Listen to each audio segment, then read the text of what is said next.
como corresponde. Doctor Creus, ¿cómo le va? Buen día. ¿Qué tal? Buen día, Lili, ¿cómo le va? Bueno, estaba haciendo una aclaración al público respecto de que me resultaba muy difícil entrevistar a los candidatos este año y bueno, ofreciéndoles que tengan a cada partido político sus minutos libres y gratuitos aquí con nosotros.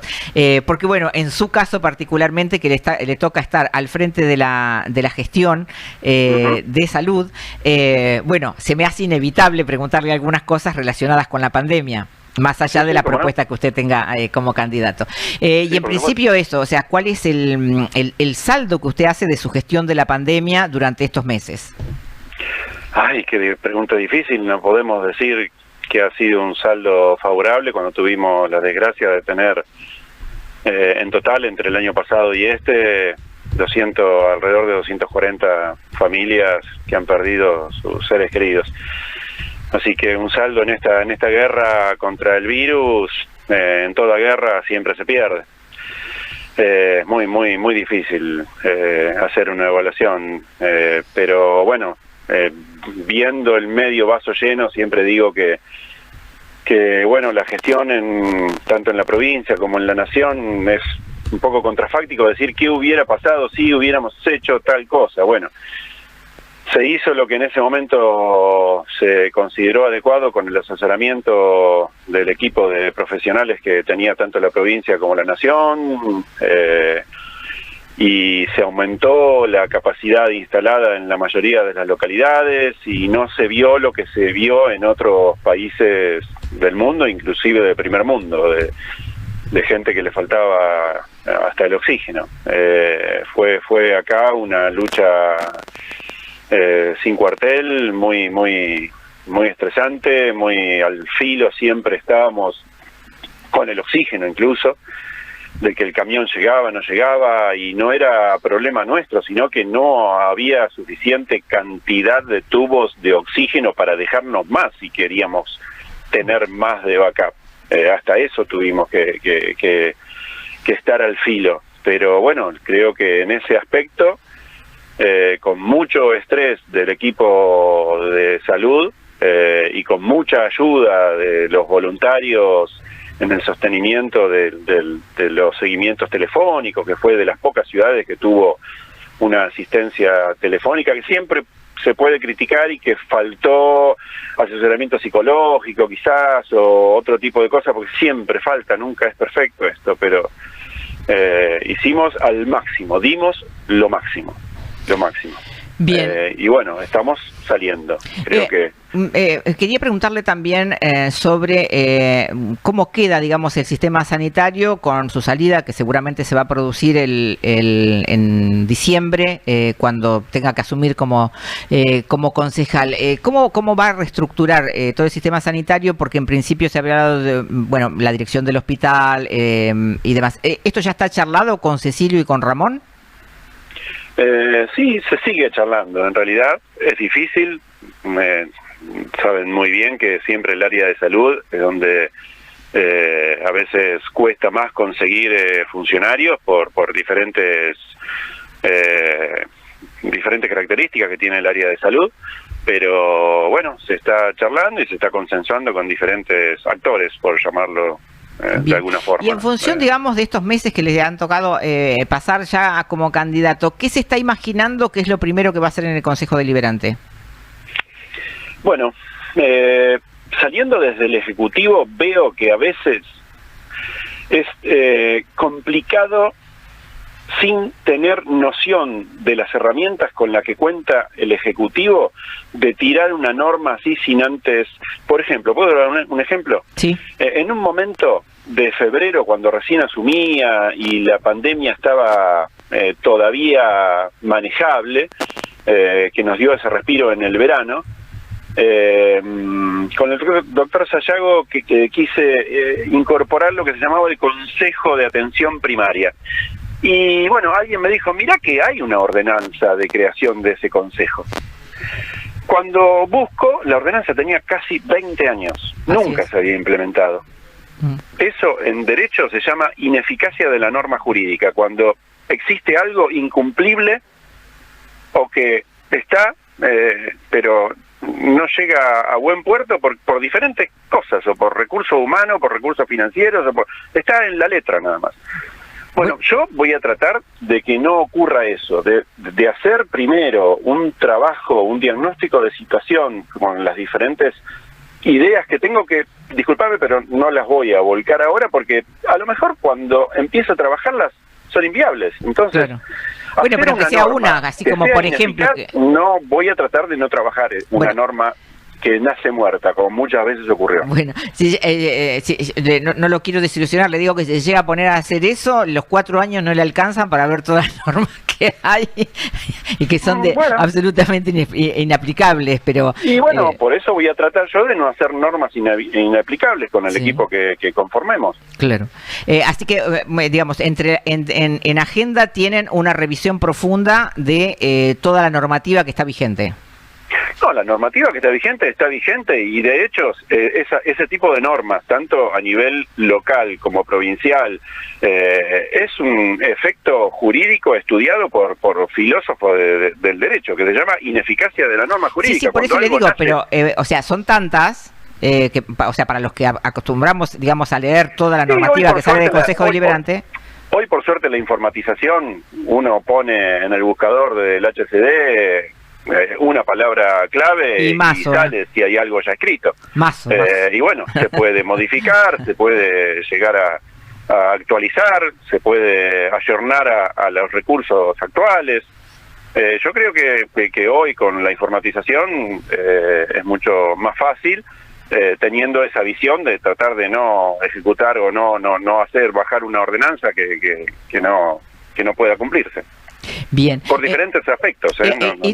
Aunque sea un tip de alguna cosa que a usted le gustaría, sobre la que le gustaría normar o planificar o... Y bueno, por ejemplo, yo en el 2011 uno de esos tips era el control canino. Porque había hecho unas jornadas en Rosario que tenían perros comunitarios que los castraban y los volvían a largar a la calle con collares para que toda la población los... Después, cuando entro en el Ejecutivo, entro a recibir a todas las vida animal y a las redes y a otras sociedades así de protección animal, y me ayorno y aprendo un montón de cosas de ellos que digo, wow, esto va a llevar un tiempo, se necesitan muchos recursos y muchos recursos humanos y financieros. El municipio de Almirante Brown en eso es pionero. Y para llegar a un control de la población canina se necesitan un nivel de avance sobre la castración de los perros vagabundos que hay que hacerlo, porque va a llegar el momento que no van a superar la población canina a la humana, por el ritmo de... Bueno, esa es una idea, pero la voy a tener que ordenar, no tirarla arriba de la mesa y tirarle la responsabilidad al Ejecutivo, a otro me hay que hacer esto cuando... no hay nada para poder ejecutarlo a la brevedad. Yo creo que eso se tiene que trabajar. Perdóneme, ¿usted conoce la ordenanza que está vigente respecto de control canino? Pero el nivel de castración... le pregunto si ¿usted conoce la ordenanza que está vigente respecto de control canino? No la leí la vigente. Pero por eso te digo, hay que recuperarla y ver si es posible. Hay una vigente... que promueve, o sea, es una ordenanza muy interesante, que promueve el control canino en base a la natalidad, digamos, ¿no? Claro. Y a la reducción de la población canina. Claro. En base al trabajo que están haciendo. Y ustedes esta semana inauguraron, nosotros antes le llamábamos la oficina animal, pero ahora es el departamento canino. Le pregunto eso por si es esa la ordenanza que usted modificaría o... No sé si la modificaría. O sea, me asesoraría, que ya estoy asesorado porque ya estuve varias reuniones con estos grupos de ONG, y de acuerdo al nivel de población humana que hay en cada localidad, hay un índice que se toma más o menos cuál es la población canina. Exacto. De eso, el ritmo de castración, en ese momento que habíamos hecho hace unos meses la cuenta, porque es muy dinámico esto, pero se deberían castrar alrededor de 40 perros por día de lunes a viernes, para que en 2 años se controle la población canina. Bueno, esto más o menos abona un poco a lo que yo venía hablando, que me resulta muy difícil entrevistar a nuevos candidatos, porque bueno, conocemos, o sea, es una ordenanza que ya existe, que ya está, y que lo que pasa es que no se aplica, claro, pero que no es inviable. Por esta dificultad. No es inviable, porque de hecho es más, o sea, hasta se hizo una ordenanza a propósito en el Consejo Deliberante para nombrar a una funcionaria en su momento. Sí, pero una funcionaria no puede castrar 40 por día de lunes a viernes, por eso. Y ahí se necesita una partida quizás especial de presupuesto, bueno, por eso te digo, ese es el trabajo que creo que desde la Comisión de Salud del Consejo Deliberante va a haber que ejecutar. Bien, para eso hará falta entonces derogar la que estaba y hacer una nueva. No, se puede implementar. Bueno, no, por eso hay que ver, tengo que leer cuál es la que está, pero no creo que hable de índices, porque eso es muy dinámico. La población creció. Si hablamos de una norma que está hace 15 años, por ahí la población ya no es la misma. Y ha avanzado tanto la población canina que se va a necesitar otro tipo de presupuesto financiero. No es así. O sea, es una ordenanza muy, muy completa que prevé el censo. Sí, yo no la critico, ¿eh? Pero no la conoce, por eso le pregunto. Sí. O sea, le pedí un tip de alguna cuestión de campaña y bueno, justo me dio el de los animales, que le digo que hay una ordenanza... Porque yo lo había propuesto como proyecto de campaña en el 2011 cuando estuve en ese paso del 2011, a eso me refería. Por eso te dije, yo cuando en la gestión, en mi incursión anterior, hace 10 años, una de las cosas era esa. Y ahora que estoy en el Ejecutivo, veo que a veces hay normas que uno las tira como propuesta y que son muy difíciles de implementar ya. Está tirando como propuesta, bueno, quiere participar acá mi compañero Rafael, que es más especialista en el Consejo, pero yo... Discúlpenme la irrupción, la ordenanza fue sancionada en octubre de 2016, doctor Creus, y el responsable de su ejecución es la Secretaría de Salud. Claro, es su secretaría. Sí. Y es una ordenanza que tiene 50 páginas, es una ordenanza completísima, digo... es una ordenanza que usted no podría decir que desconoce, porque es su responsabilidad ejecutarla, eso le digo. Bueno, por eso te estoy hablando que a veces los recursos financieros no están acordes a la ejecución de las ordenanzas. Por eso te dije empecé hablando de la ineficacia de la norma jurídica. Y hay una ordenanza nueva sancionada en la última sesión que es para... Tengo personal, no tenía personal y no había posibilidad de ejecución, y menos en estos últimos 2 años de pandemia. Está bien.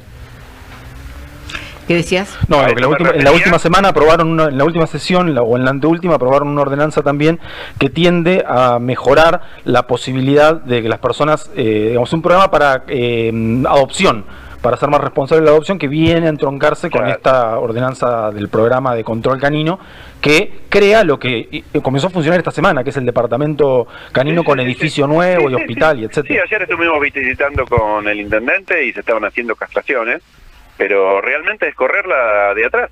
Y yo sé que depende de la Secretaría de Salud, lógico. Cuando inauguramos dije que el departamento canino era una de las medidas de salud pública más importantes por la disminución de la población canina. Sí. Bien. Bueno, estoy consciente de eso, lógico.